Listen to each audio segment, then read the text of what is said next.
Everybody, welcome to ChinFat. In this episode, I'm continuing teaching color grading. Last episode, we went over brightness and contrast on our node tree here, which is this node right there. And this one, we're going to be going over balancing. So we're going to show you how to balance a shot. One thing to note is after I've done this brightness and contrast, this is destructive for the rest of these nodes down here. If you click on this is the original, the input shows your histogram here as everything kind of crunched together on your histogram.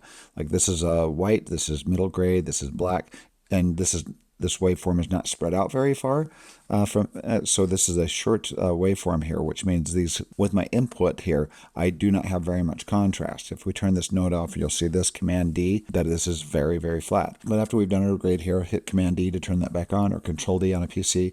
This is the input right here that's showing a flattened waveform. When you go to the next one, after this color grade has been done, now look, now this is what we are getting from the first node. We've spread out the contrast on this thing and we have more of a contrasty image. And it's because this grade has been done from the input. Look at the difference. This is the original footage, and then when you go to the next one, it has basically it's basically destructive. It is spreading out this contrast from that first node there. So if we turn this node off right there, and then we go to the second one, you get the exact same waveform because it's ignoring the grade on this one. So anyway, just a quick explanation there.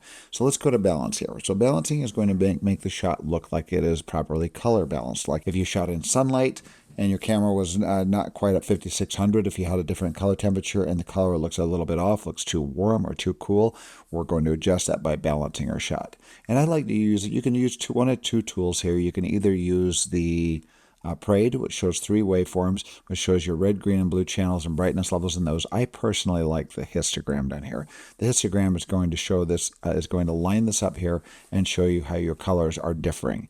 And this is like already somewhat balanced. We've got our low lights. The red, green, and blue channels are looking pretty close to each other. You have this kind of mountain in the low lights, and these are maybe the blue, maybe the green is a little lower than the rest, but once you get up into the mids, which is really shows the true kind of color balance of your image, we have a push in red and in green, and in the blue looks like notice it's a little bit below 50 IRE when the green peak and the red peak are a little bit above 50.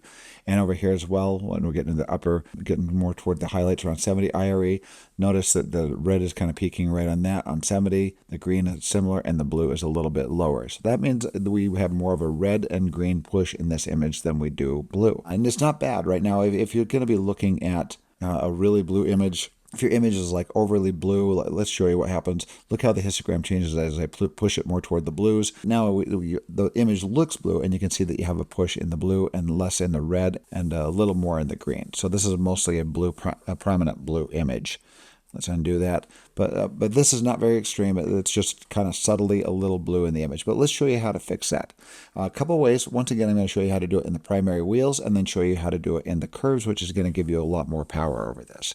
So let's move over here, and I'm going to grab the mids here, and I'm going to push this a little toward the blue. I'm going to grab this. This is your hue wheel. These are opposite colors here. If you go from one end of this color wheel and go right through this center over to the opposite side, this here, if you go like magenta and push over here, the opposite of magenta is green, and vice versa. Just anywhere you push directly across, you have your warm colors and your blue cool colors over here. So right now we're going to adjust this. I'm going to watch my parade here. I'm going to grab my gamma and start slightly pushing it toward the blue, and look how that is moving our blues up a little bit. And now we have the peaks that are looking a little bit more close to each other. Maybe I pushed that a little too far. Let's just move that back because the red got offset a little bit. But let's just push that a little bit. Now we're going to show you the before and after. So let's select our balance node here, and if I hit Command D, it'll show you before. Now look at you can definitely see a different color shade there.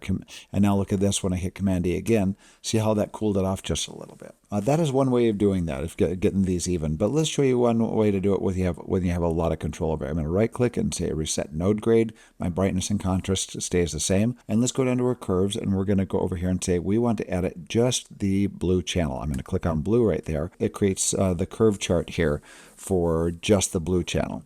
So what we can do here is we can kind of go in the middle, maybe around 50 IRE. So that's going to be like from here, this is 0 IRE over here, and then it goes to 50 IRE, and then 100 IRE. We're going to go over it right around 50, and we're going to click to add a node, and we're going to push this up here.